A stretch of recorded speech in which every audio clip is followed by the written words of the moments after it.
Carlyle get affected due to the side effects of that medicine of that particular company, and then he sued the company to the damages which is caused to him by the side effect of the medicine. The company in their defense said that we had not made the proposal for the particular person in general, but the court held that the proposal was general in nature, that was a general offer, and that's why the company was liable to pay compensation to Carlyle, and the defendant was held liable. This is a very well-known case of general offer. In the case of Lalman Shukla versus Gauri Dutt, the High Court of Allahabad held that knowledge and acceptance of a proposal must be communicated to the people. This is a very well-known case of the another essential, which is that the knowledge must be to the offeree. The offeree must have the knowledge of that particular proposal made to him. If he doesn't have that knowledge of the proposal at a particular time when the proposal was made, that means that the proposal has not been made. Intention to create legal relationship. A valid offer creates a legal relationship, which means there must be an intention of the offerer to work under legal obligation or to be legally bounded by law, not under social obligation. For example, X, father of Y, says to Y, if he passes the exam, he will get a new video game. Y passed the exam, asked his father to give him video game as he has promised to Y. Here, X is not legally bound as the offer doesn't create any obligation legally against X. The other example or another case is Mr. Balfour versus Mrs. Balfour. In this case, the wife and husband was living in Sri Lanka, in England, and then the husband moved to Sri Lanka. Then the wife was promised by his husband to send £30 euro every year to the wife, but the husband, after moving to Sri Lanka, doesn't give his wife the promised amount. Then the wife filed a suit against the husband, but in this case the court held that the Mr. Balfour is not liable to pay because he was not under legal obligation. There was no legal intention to make the proposal or to make the contract.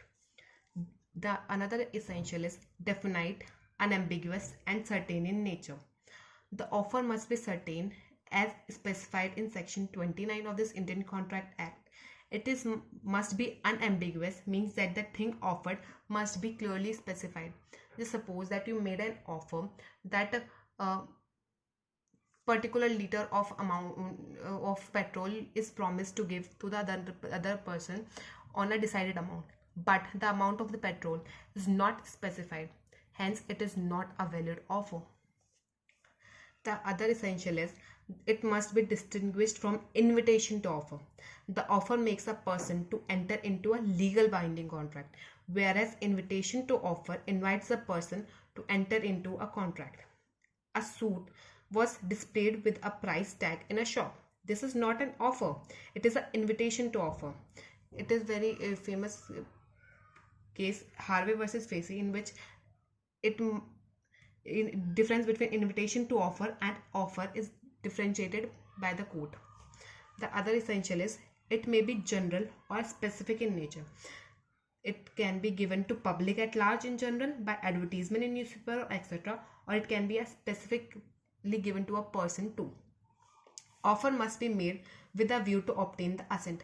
The very important essential, which is highlighted in the definition also, that the offerer must obtain consent which should be free in nature as defined under section 14, as it should not be taken under coercion, under influence, fraud, misrepresentation, mistake, that we will discuss in next videos.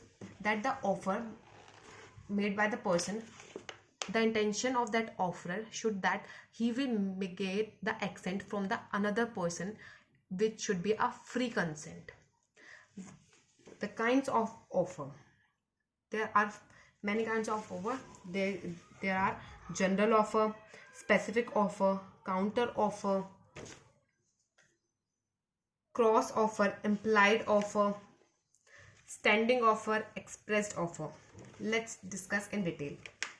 General offer. As I have given you example of the case Carlyle versus Carbolic, that when an offer made at large or in public or in general, this offer is known as general offer. It can be accepted by any individual or public at large, whoever is interested in the offer. When a person accepts the offer, given then offerer and offeree enter into a contract, the reward will be given to that person who completed the task given or fulfilled in the given condition. Just suppose in the advertisement of any product, certain conditions are given.